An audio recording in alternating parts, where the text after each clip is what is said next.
ya, secara dunia nyata, yaitu mazhab Syafi'i, Aswajah, Ahlussunnah wal Jamaah itu ramainya di dunia nyata. Ya, itu secara fakta kalau kita lihat. Coba kita lihat dikala adanya ulama datang ke negeri ini, ya, apalagi kalau tablik akbar, itu Masya Allah, ya, berbeda dengan Wahabi terkhususnya. Mereka itu ramai di media sosial saja, ya, berbeda dengan Ahlussunnah wal Jamaah, Sunni, Syafi'i. Ya, mereka ramainya di dunia nyata. Ya, itu fakta sekali lagi ya sahabatku semua.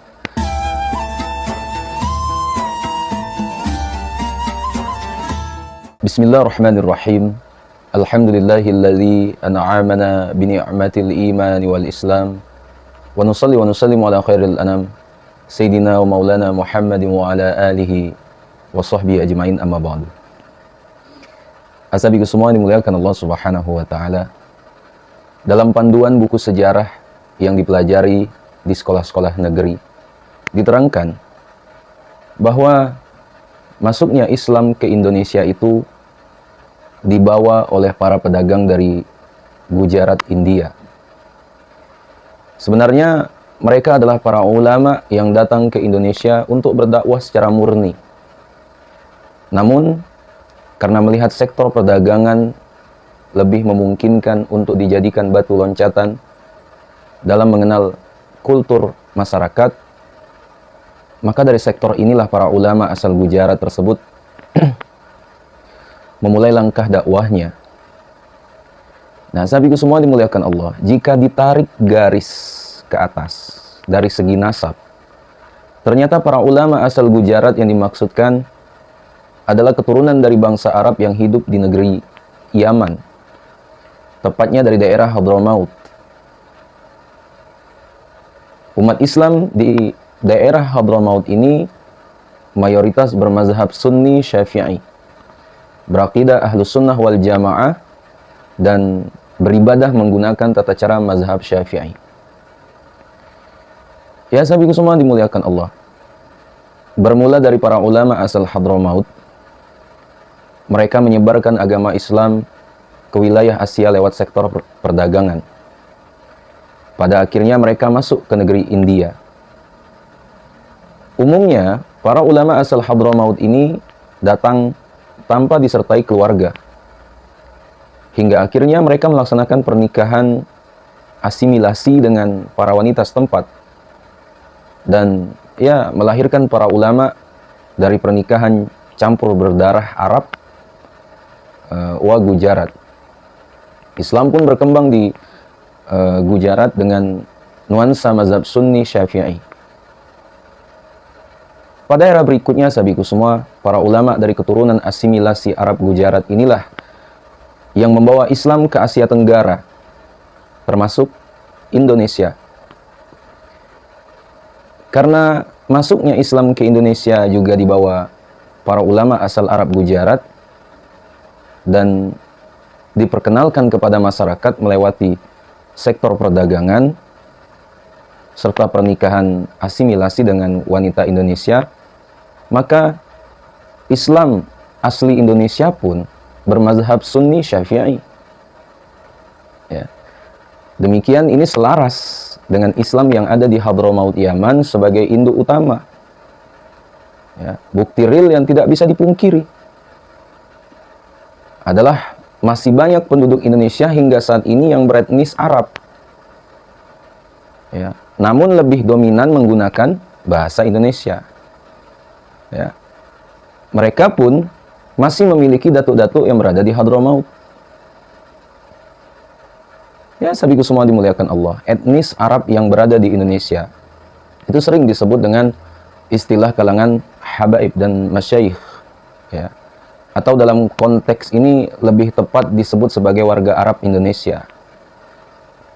Ya, demikian ini karena mereka memiliki silsilah nasab atau garis keturunan dari pihak ayah yang bersambung kepada kakek moyangnya di Hadramaut. Ya, tetapi perilaku, adat, serta bahasa mereka itu lebih dominan Indonesia. Bahkan tidak jarang di kalangan warga Arab Indonesia yang hanya bisa berbahasa Indonesia. dan meninggalkan bahasa kakek moyangnya.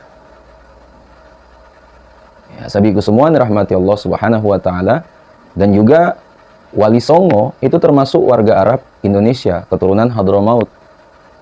Ya. Karena itu dakwah yang disampaikan oleh Wali Songo pun berafiliasi kepada mazhab Sunni Syafi'i. Ya. Di awal-awal agama Islam dianut oleh bangsa Indonesia, maka seluruh umat Islam yang pada akhirnya menjadi penduduk mayoritas negara ini berwarna satu, yaitu bermazhab Sunni Syafi'i. Ya. Karena menganut satu mazhab, ya, maka tidak banyak terjadi permasalahan di dalam tubuh umat Islam di negeri tercinta Indonesia. Mereka menyatu dalam persatuan yang kompak, saling bahu-membahu, membentuk karakter bangsa Indonesia. Ya.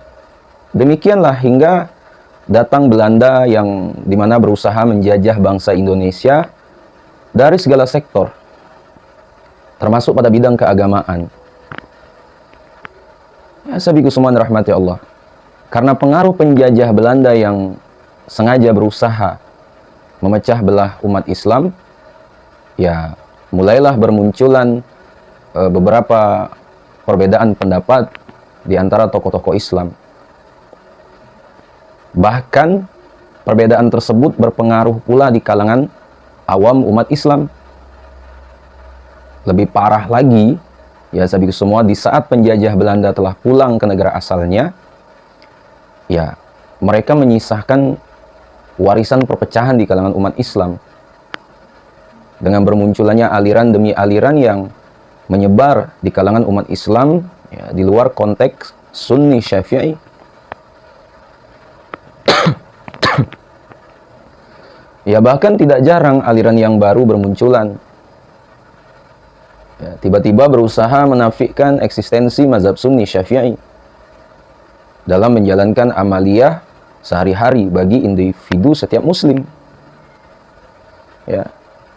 Amaliyah keluarga muslim, keyakinan masyarakat muslim, bahkan tata cara mengatur kehidupan bernegara sebaris dengan ajaran syariat Islam dalam koridor Sunni Syafi'i. Ya sabiku semua dimuliakan Allah. Namun berkat rahmat dan pertolongan Allah Subhanahu wa taala, alhamdulillah, mayoritas umat Islam Indonesia hingga kini tetap bermazhab Sunni Syafi'i. Bahkan tetap mendominasi kependudukan di negeri ini. Ya, maka seharusnya sudah sewajarnya ya, jika para pelaku roda pemerintahan, ya saat ini khususnya, dewasa ini, itu menjadikan mazhab Sunni Syafi'i sebagai mazhab resmi bangsa Indonesia. Ya. Dengan tujuan apa? Agar kesatuan dan kebersatuan umat itu dapat terwujud kembali. Seperti di saat awal bangsa Indonesia memeluk agama Islam. Ya. Ya, seharusnya seperti itu sih. Ya, itu usul dari kami. Ya, karena kalau kita lihat di lapangan, ya secara faktanya, secara real life-nya, ya, secara dunia nyata, yaitu mazhab Syafi'i, Aswajah, Ahlussunnah wal Jamaah itu ramainya di dunia nyata. Ya, itu secara fakta kalau kita lihat. Ya. Coba kita lihat dikala adanya ulama datang ke negeri ini, ya, apalagi kalau tablik akbar, itu Masya Allah. Ya. Berbeda dengan Wahabi terkhususnya. Mereka itu ramai di media sosial saja. Ya. Berbeda dengan Ahlussunnah wal Jamaah, Sunni Syafi'i. Ya, mereka ramainya di dunia nyata. Ya, itu fakta sekali lagi ya sabiku semua. Ya, karena kalau kita lihat di media sosial itu Wahabi sangat mendominasi sekali dalam dakwah mereka. Ya, terkhususnya di perkotaan. Ya. Berbeda dengan di desa, perkampungan, itu alhamdulillah. Ya, mazhab Sunni Syafi'i itu masih terus ada. Ya. Alhamdulillah masyarakat masih istiqomah dengan bermazhab, terkhususnya mazhab Syafi'i. Ya, berbeda dengan di perkotaan. Kalau di perkotaan itu sudah campur baur, insyaallah. Ya, sabiku semua yang dirahmati Allah Subhanahu wa taala. Jadi ya, sekali lagi faktanya negara kita ini ya sebenarnya produk aslinya bermazhabkan Syafi'i. ya. Bukan malah sebaliknya, ya. Ya, cuman zaman sekarang ini ya, susah ya untuk kita yang apalagi awam, ya baru terdoktrin sedikit saja nih, nah, itu sudah tuh. Ya. Mudah sekali terpengaruh dengan pemahaman ini, pemahaman itu. Apalagi nggak mau belajar, fanatik buta, itu lebih berbahaya lagi. Ya, nggak mau baca sejarah, ya, nggak suka baca lagi. Hah? Ya, sahabat semua dirahmati Allah. Jadi sekali lagi, ya alhamdulillah, ya negeri kita tercinta ini, terkhusus Indonesia, ya aslinya adalah bermazhabkan Syafi'i, bukan Wahabi. Ya, kalau kita putar ke belakang melihat sejarah negeri kita tercinta ini, ya seperti Sunan Kudus, Sunan Kalijaga, Sunan Bonang, Sunan Ampel, Sunan Giri, ya itu semua ulama-ulama kita terdahulu itu bermazhabkan Syafi'i. Ya. Maulana Syarif Hidayatullah itu bermazhabkan Syafi'i. Ya, hanya saja kita tuh nggak mau belajar, nggak mau membaca sejarah di negeri kita sendiri. Ya, itu yang sulitnya kita. Ya, sulitnya ya generasi yang nggak mau membaca. Ya, akhirnya dibodoh-bodohi. Ya, terdoktrin lah. Ya, dengan pemahaman yang padahal itu bukan asli produk negeri kita tercinta.